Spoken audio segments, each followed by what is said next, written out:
आपण पाहत आहात Karad today news.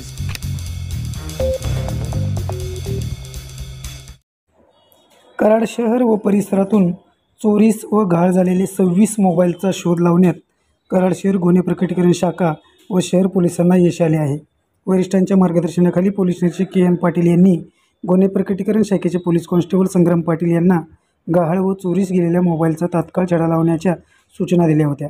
Police constable Sangram Patil यांनी सायबर पोलीस ठाण्याच्या माध्यमातून माहिती घेऊन तांत्रिक विश्लेषण करत राज्यातील विविध भागातून गहाळ मोबाईल शोध घेत ते परत मिळवत तक्रारदार यांना परत केल्याने नागरिकांमध्ये समाधान व्यक्त केले जात आहे।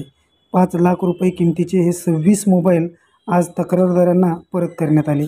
यामध्ये एका महिला पोलीस कर्मचाऱ्याचाही मोबाईलचा समावेश होता।